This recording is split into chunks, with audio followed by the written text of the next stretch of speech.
সেই গণভোট এই আইন অনুসারে, সেই রায় অনুসারে সংবিধানে আগে সংস্কার আসতে হবে, সংবিধানের সংশোধন আসতে হবে। সংবিধানে যদি সেটা আমরা গ্রহণ করি, তারপরে সেই গণভোটের রায় বাস্তবায়নের জন্য তখন সংবিধান যদি এটা কন্টেইন করে, ধারণ করার পরে তখন যদি পরিষদের সদস্য হিসেবে শপথ নিতে হয়, সেটা তখনকার ব্যাপার হবে। সেটা আমরা let us have debate on it. তবে এখন এই সংবিধান সংশোধনের জন্য আমরা এই সেশনে বিল আনতে পারবো কিনা সেটা যথেষ্ট সন্দেহ আছে। জনরায়কে সম্মান দিতে হবে, এখানে ইমোশনের কোনো জায়গা নেই, রাষ্ট্র ইমোশন দিয়ে চলে না। এবং সরকারকে অতি দ্রুত স্পষ্ট করতে হবে তারা কি গণভোটকে মানেন কি মানেন না।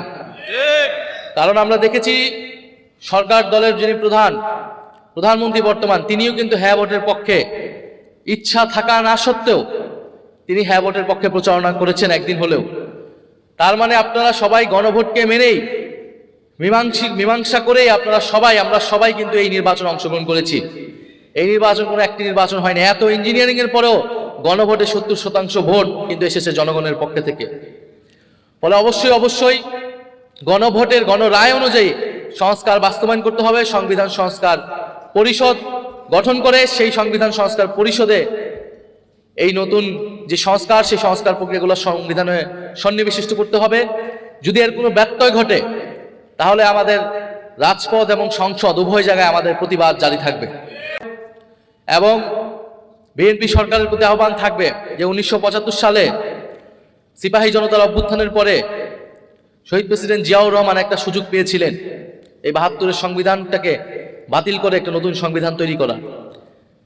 তিনি সেটা করেননি, এবং সেটা না করার ফলে যেই ভুল হয়েছিল সেই ভুলের মাসুল কিন্তু গত 50 বছর ধরে আমাদেরকে দিতে হয়েছে বাংলাদেশে। তাহলে এখানে বিএনপিকে স্পষ্ট করতে হবে সে কি গণভোটের রায় মানে কি মানে না। যদি গণভোটের রায়কে সে মেনে থাকে তাহলে গণভোটটা কিসের উপরে হয়েছিল? গণভোট কিন্তু হয়েছিল জুলাই সনদের উপরে যেই আদেশটা হয়েছিল, সেই আদেশের উপরে কিন্তু গণভোট হয়েছিল। সালাউদ্দিন সাহেব মানুষের এই ম্যান্ডেটটাকে উনি মক করেছেন। উনি কিভাবে মক করেছেন? উনি এটাকে নিয়ে একদম প্রহসন করেছেন। উনি বলেছেন যে যারা ভোট দিয়েছে, যারা হা ভোট দিয়েছে বা না ভোট দিয়েছে, তারা আসলে পরে দিয়েছে কিনা এটা নিয়ে উনি সংশয় প্রকাশ করেছেন। অর্থাৎ উনি বলতে চেয়েছেন যে মানুষের বোধ নিয়ে, রাজনৈতিক বোধ নিয়ে উনি হচ্ছে এখানে একটা প্রদর্শন করেছেন। অর্থাৎ 68% মানুষ হ্যাঁ ভোটের পক্ষে ভোট দিয়েছেন, এটাকে উনি হচ্ছেন প্রশ্নবিদ্ধ করেছেন যে ওটা বুঝে দিয়েছেন কিনা। এটা ফলে আপনাদের প্রতি আহ্বান থাকবে যে আমরা সবাই মিলে রাজপথের প্রস্তুতি আমাদেরকে রাখতে হবে। এত নির্যাতন, নিপীড়ন, জুলুম সহ্য করে বিগত 16 বছরে বাংলাদেশের মানুষ তাদের জীবন কাটিয়েছে, এবং এই সব কিছুর সম্মিলিত বিক্ষোভ আমরা দেখেছি জুলাই গণ অভ্যুত্থানে ফ্যাসিবাদ বিরোধী মজলুম জনগোষ্ঠী তারা ঐক্যবদ্ধ হয়ে ফ্যাসিস্ট সরকারের পতন ঘটিয়েছিল একটি নতুন বাংলাদেশের আকাঙ্ক্ষা। অন্তর্বর্তী সরকারের সময়ে ঐক্যমত্য কমিশন হয়েছে, সেখানে সংস্কার প্রক্রিয়া নিয়ে আলোচনা হয়েছিল যে বাংলাদেশ যেহেতু একটি গণ অভ্যুত্থানের মধ্য দিয়ে, রক্তাক্ত গণ অভ্যুত্থানের মধ্য দিয়ে পরিবর্তনের পথে হেঁটেছে। আমরা বলেছিলাম যে আমরা কোনো স্বৈরতান্ত্রিক ব্যবস্থা আমরা চাই না। আমরা এমন একটা বাংলাদেশ চাই যেখানে স্বৈরাচার বা ফ্যাসিবাদ আবার নতুন করে তৈরি হবে না। বাংলাদেশে গণতন্ত্র এবং ইনসাফ প্রতিষ্ঠা হবে, মানুষের কথা বলার অধিকার থাকবে, সমাজে ন্যায় বিচার থাকবে। আমরা দেখেছি বিগত ফ্যাসিস্ট আমলে শেখ হাসিনা সরকার কিভাবে বাংলাদেশের রাষ্ট্রীয় প্রতিষ্ঠানগুলোকে ধ্বংস করেছিল, বিচার ব্যবস্থাকে ধ্বংস করেছিল, এবং পুরো সরকারের সকল প্রতিষ্ঠানকে একদলীয়করণ করেছিল, এবং কোনো ধরনের জবাবদিহিতা ছিল না, কোনো ধরনের স্বচ্ছতা ছিল না। আমরা চেয়েছিলাম যে সামনের বাংলাদেশে ছাত্র জনতার আত্মত্যাগের মধ্য দিয়ে যে বাংলাদেশ আমরা পেয়েছি, সেই বাংলাদেশ যাতে এই ব্যবস্থাগুলোর পরিবর্তন হয়, একটা জবাবদিহিতা তৈরি হয়, ন্যায় বিচার তৈরি হয়, সরকারের স্বচ্ছতা তৈরি হয়, এবং একটা ক্ষমতার ভারসাম্য তৈরি হয় সংসদে এবং অন্যান্য প্রতিষ্ঠানগুলোর জায়গায়। সেই জায়গা থেকে জুলাই সনদ রচিত হয়। জুলাই সনদের আলোকে জুলাই সনদ বাস্তবায়ন আদেশ এবং সেই আদেশের ভিত্তিতে গণভোট অনুষ্ঠিত হয়। আপনারা জানেন ত্রয়োদশ জাতীয় সংসদ নির্বাচন এবং গণভোট একই সাথে অনুষ্ঠিত হয়েছিল। গণভোটে 70% মানুষ সংস্কারের পক্ষে রায় দিয়েছে, হ্যাঁ ভোটের পক্ষে রায় দিয়েছে। আমরা সকলেই মানুষের কাছে হ্যাঁ ভোটের পক্ষে কথা বলেছি। ফলে আমরা বিশ্বাস করি আমরা যারা সংসদে গিয়েছি তারা শুধু জাতীয় সংসদের সদস্য হিসেবে যায়নি, বরং জনগণ যে হ্যাঁ ভোট দিয়েছে সেই হ্যাঁ ভোটটাকে বাস্তবায়ন করার জন্য আমরা জাতীয় সংসদে গিয়েছি। সেই বাস্তবায়নের প্ল্যাটফর্মটা হবে সংবিধান সংস্কার পরিষদ, যেটা জুলাই সনদ আদেশে লেখা রয়েছে। এবং এই ইলেকশনে ইঞ্জিনিয়ারিং করা হলো এমনভাবে যাতে 2/3 আসন সরকার দল পায়, যাতে করে সংবিধান থেকে শুরু করে এই বড় বড় সংস্কারগুলো তারা নিজেদের মতো করে করতে পারে। কারণ ঐক্যমত কমিশনে থাকতেই আমরা দেখেছি যে বড় বড় সংস্কার, গুরুত্বপূর্ণ সংস্কারের পক্ষে তাদের অবস্থান ছিল না। তারা প্রত্যেকটা গুরুত্বপূর্ণ সংস্কারে ভেটো দিয়েছিল। এবং কেন ভেটো দিয়েছিল? তারা যে সংস্কারের পক্ষে না, আজকের সংসদ অধিবেশন থেকেও বাংলাদেশের জনগণ কিন্তু তা স্পষ্টভাবে বুঝতে পেরেছে।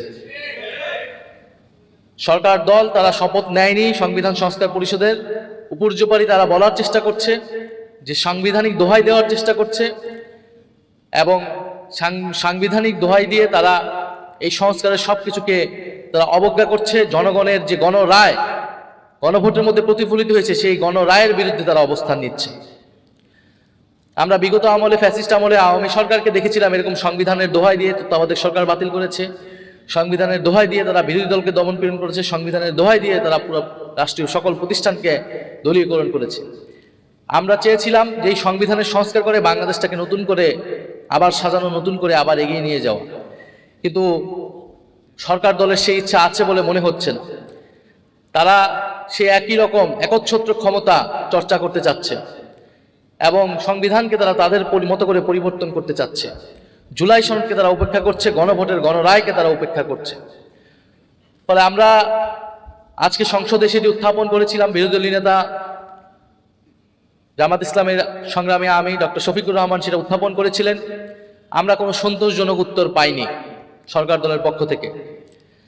আমরা সংসদে এবং সংসদের বাইরে আমরা মনে করি এটা আমাদের কর্তব্য যে সংস্কারের পক্ষে ক্রমাগত কথা বলে যাওয়া, এবং সরকারকে অতি দ্রুত স্পষ্ট করতে হবে তারা কি গণভোটকে মানেন কি মানেন না। কারণ আমরা দেখেছি সরকার দলের যিনি প্রধানমন্ত্রী বর্তমান, তিনিও কিন্তু হ্যাঁ ভোটের পক্ষে, ইচ্ছা থাকা না সত্ত্বেও তিনি হ্যাঁ ভোটের পক্ষে প্রচারণা করেছেন একদিন হলেও। তার মানে আপনারা সবাই গণভোটকে মেনেই মীমাংসা করেই আমরা সবাই কিন্তু এই নির্বাচনে অংশগ্রহণ করেছি। এই নির্বাচন কোনো একটি নির্বাচন হয়নি। এত ইঞ্জিনিয়ারিং এর পরেও গণভোটে 70% ভোট কিন্তু এসেছে জনগণের পক্ষে থেকে। ফলে অবশ্যই গণভোটের গণরায় অনুযায়ী সংস্কার বাস্তবায়ন করতে হবে। সংবিধান সংস্কার পরিষদ গঠন করে সেই সংবিধান সংস্কার পরিষদে এই নতুন যে সংস্কার, সেই সংস্কার প্রক্রিয়াগুলো সংবিধানে সন্নিবেশিত করতে হবে। যদি এর কোনো ব্যত্যয় ঘটে তাহলে আমাদের রাজপথ এবং সংসদ উভয় জায়গায় আমাদের প্রতিবাদ জারি থাকবে। ফলে আপনাদের প্রতি আহ্বান থাকবে যে আমরা সবাই মিলে রাজপথের প্রস্তুতি আমাদেরকে রাখতে হবে, এবং বিএনপি সরকারের প্রতি আহ্বান থাকবে যে 1975 সালে সিপাহী জনতার অভ্যুত্থানের পরে শহীদ প্রেসিডেন্ট জিয়াউর রহমান একটা সুযোগ পেয়েছিলেন এই 72-এর সংবিধানটাকে বাতিল করে একটা নতুন সংবিধান তৈরি করা। তিনি সেটা করেননি, এবং সেটা না করার ফলে যেই ভুল হয়েছিল সেই ভুলের মাসুল কিন্তু গত 50 বছর ধরে আমাদেরকে দিতে হয়েছে বাংলাদেশে। ফলে 2024-এর গণ অভ্যুত্থানের পরেও আমরাও নানা কারণে রাজনৈতিক ঐক্যমত না থাকায়, এই বিএনপির সমর্থন না থাকায় সংবিধান বাতিল করা সম্ভব হয়নি। কিন্তু আমরা এতটুকু মেনে নিয়েছিলাম যে এই সংবিধানের সংস্কার হবে। আমরা সংবিধান সংশোধন চাই না, আমরা সংবিধানের সংস্কার চেয়েছিলাম। ফলে এই সংস্কার অবশ্যই করতে হবে। সেই সংবিধান সংস্কারের জন্য, বিচারের জন্য আমাদের এই লড়াই, আমাদের এবারের গণ অভ্যুত্থান পরবর্তী এই নির্বাচন, সেই কমিটমেন্ট নিয়ে আমরা সংসদে এসেছি। অথবা আমরা যারা রাজনীতি করছি 11 দলের পক্ষ থেকে, আমরা সামনের দিনগুলোতে সেই সংস্কারের পক্ষে, বিচারের পক্ষে আমাদের অবস্থান জারি রাখবো।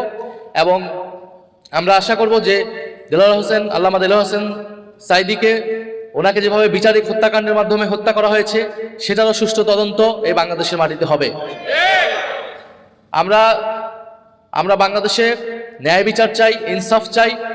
কিন্তু 2013 সালে যেভাবে বিচারিক হত্যাকাণ্ড তৈরি করা হয়েছিল, জুডিশিয়াল কিলিং তৈরি করা হয়েছিল, যেটার মাধ্যমে বিরোধী দলকে দমন, বিরোধী দলের মতকে নিঃশেষ করে দেওয়ার একটা ষড়যন্ত্র ছিল। এবং এই ষড়যন্ত্র শুধু বাংলাদেশি ষড়যন্ত্র না, এটা দেশি বিদেশি ষড়যন্ত্র ছিল। ফলে সেই দেশি বিদেশি ষড়যন্ত্রের মধ্যে দিয়ে বাংলাদেশকে কিন্তু ফ্যাসিবাদের মধ্যে নিয়ে যাওয়া হয়েছিল। তো সেটার সুষ্ঠু তদন্ত প্রয়োজন এবং সেটা ন্যায় বিচার প্রয়োজন। আজকের আল্লামা সাঈদী ফাউন্ডেশন কর্তৃক ইফতার মাহফিলে সবাইকে আবারও শুভেচ্ছা জানাচ্ছি এবং আমাকে আমন্ত্রণ জানার জন্য ধন্যবাদ এবং কৃতজ্ঞতা জানাচ্ছি। আসসালাম।